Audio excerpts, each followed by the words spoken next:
Hello everyone, I am here today to talk to you about the Stones Faith Garden. Well, by now you have had some time to think about how you're going to decorate your rock. What is the rock going to say? Maybe it's going to be a picture of something that resembles how God truly worked in your life this year. This pandemic has been difficult for all of us. We have all struggled in some way. But along the way, I think we all have found that there have been many blessings. I know I have. I've talked to many of my PSR families, and they are just amazed at how much quality time now they're spending with their children. They're not running from activity to activity. They're actually home now and playing games and doing all those things that they really didn't have time for. I think this past year really did allow us to kind of slow down, stop, and think about what is really important in life. I know I've talked to some of you, and you guys have told me that you have changed your lifestyle to a healthier one because you just had time to really think about it and time to go for that walk that you couldn't go on before because you were so busy. What about those ones out there that I have talked to that, picked up the Bible? In the beginning, we were all scared. We didn't know what to do. So we turned to God. We turned to reading the Bible. And now those people are doing it every day. It's a part of their life. I've also talked to people that have made their prayer life a lot stronger. They're praying the rosary every day. Those are the types of things that I think we need to reflect on so that we can acknowledge God really is a part of our life. And He's always been there. I think this last year, we have really felt it a lot more. And I just hope that after the pandemic is over, and I surely hope it's going to be over soon, I hope that we don't forget about all these blessings that we did stumble across along the way. And so, what is your rock going to say? How is it going to resemble this past year? Well, I'm here to give you some ideas, examples, to walk you through a little bit of how to prepare your rock, find your rock, what size is good, what size isn't. And, every single rock that is turned in is going to look different. God made each and every one of us different. So we know that each rock is going to look different. Not all of us are talented and artists, but you know what? Your rock is going to be special because it's going to be made by you. Okay, everyone, so I am going to show you some rocks as examples of what to use and what not to use. As you can see, we have small, medium, and large. Obviously, the ones here on the left are too small. They are rough and they do not have a flat surface. So you would not want to choose a rock that looks like that. These here in the middle are a perfect size, and they're also flat, so you can create your design on them, and you can, even choose to write on them, and that would be a perfect rock to choose from. And then you have the one here on the right. It is flat, and it would be a good area to design, but it's just a little bit too big. So what we're trying to go for are the sizes in the middle. Okay, so now you've found your perfect rock. What do you do now? Well, it is suggested that you soak your rock in hot water. So get a bucket with hot water, place your rocks in there, and soak them for about 30 minutes. But remember, it's got to be hot water. There's lots of debris and dirt and stuff on rocks. Rocks are a porous surface, so you want to soak them really good. Okay, everyone, so your rocks have been sitting now for about 30 minutes in hot water. As you can see, there is some debris in there because rocks are dirty. So we want to take them now out of the bucket. We want to turn on the hot water. And we want to clean the rocks. I suggest using a toothbrush because you can scrub the stones and get them clean. Remember, rocks are a porous surface, so they will have a lot of trapped dirt in them. So you want to get out all the dirt as much as you can, and the best way to do that is to scrub it. Okay, so you want to scrub it pretty good. Okay, now our rocks are clean. We have to dry them, but as you notice, I did not use soap. Do not use soap as you scrub them, just plain hot water, because if you use soap, then it's going to leave an oily residue on the rocks, and you don't want that on the rocks because then when you go to paint them, it won't be even. and it's just unnecessary stuff on the rock. So no soap, just hot water. Once you're done, you're going to place them on a drying rack if you have one, or like a colander, something where air can get up under it so that it can dry evenly. This process is going to take a little while because you're going to want them to really be dry. So I would give them a good full day to dry. Now it's time to paint our rock, and obviously you're going to need paintbrushes. I would suggest that you have a couple different sizes, especially if you're going to put words on your rock, because you're going to need one that has a fine tip on it. Okay, so whatever you decide, you have to make those choices what size paintbrushes you're going to need. And then you're going to need to decide what kind of paint. In all my research for this project, I have found that acrylic paint is the best.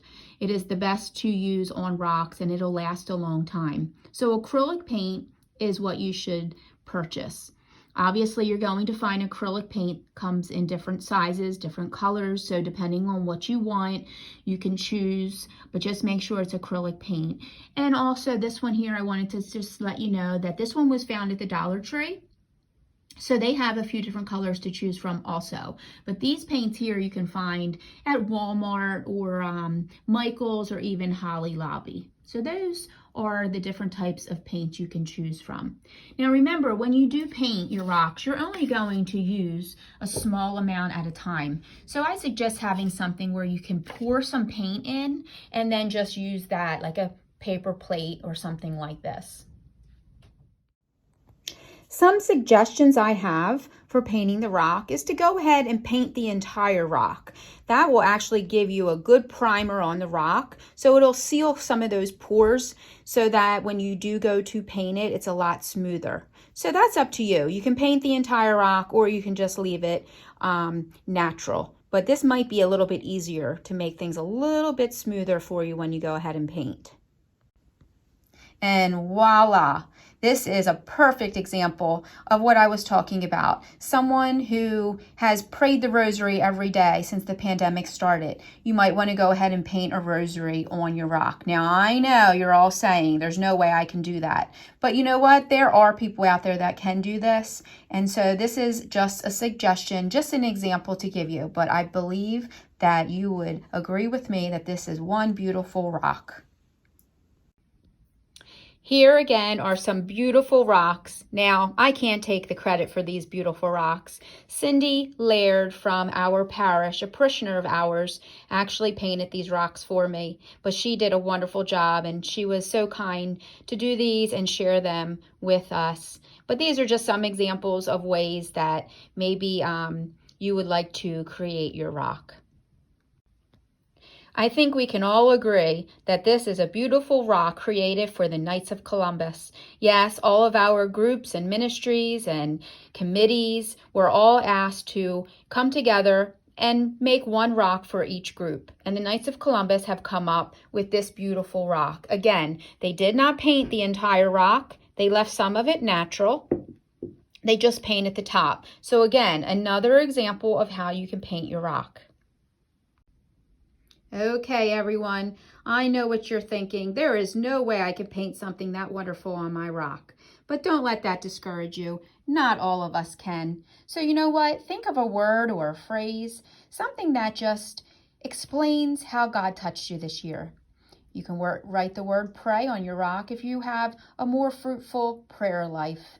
How about inspire or imagine? Maybe you're doing things outside of your comfort zone that you never thought that you would do. Maybe you've had a fun year because you have experienced some things that you didn't have time for before. We all can find love in different places, and I think this year has brought a lot of us closer together. These are just some words that you can write on your rock. Be creative. Maybe a phrase would even be better. I really enjoy this one here. It's simple but cute. It says smile. I think we could all smile a little bit more. And when this pandemic is over and we are all still here on this earth, I think we're going to all have a lot to smile about. The next step after your rock has been painted and thoroughly dried, you're going to want to seal your rock. And the reason for this is because it's going to be outside. and we want it to last a long time. The weather's going to beat on it. So if you put a sealer on it, it will completely seal the rock tight and all the paint will stay on it. And it'll be there for many, many years for our future parishioners to view. So go ahead and purchase a sealer or sealant. And the best ones that we have found are the ones that are for indoor, outdoor, or interior and exterior. Okay, but they must be clear. Okay, you see that says indoor and outdoor. They must be clear because you don't want it to have color because you want to be able to see your beautiful design on it. I suggest that you do it outside on a warmer day, so we have time for that. Days are going to get warmer. Spray it lightly. Don't spray a lot at one time because it could make your paint run, and you don't want to do that. So go ahead, make sure your rock is completely dry. Let it sit for a few days, even a week, to make sure it's dry. And then go ahead and spray it. And spray it lightly, and probably putting on a few coats wouldn't hurt. Okay, my friends, well, this video is just about completed. I hope I was able to answer some of your questions and maybe even inspire you to create your rock. You still may be wondering though, where am I going to get a rock from? Some of us have rocks around our house outside, so that's not a problem. But what about those who don't know where they're going to get a rock? Well, I have the answer. I just spoke with someone over at Southern States in Clayton, and they said that if you come there and mention that you are a parishioner of St. Polycarp, they will allow you to go out back and pick out a rock or two for free. Now, we don't want to take advantage of the situation. So if you are going to go over there and get 15 or 20 rocks to share with your friends, maybe offer them a little bit of money. Okay, guys, well, we are so excited to receive your painted rocks during the Easter season. We can't wait to see all of them. You guys are going to help us create our Stones Faith Garden. Until then, we hope that you guys continue to stay safe. Keep in touch. If you have any questions, shoot us an email or two, and we'll sure to get back to you. Until then, happy painting, and may God bless.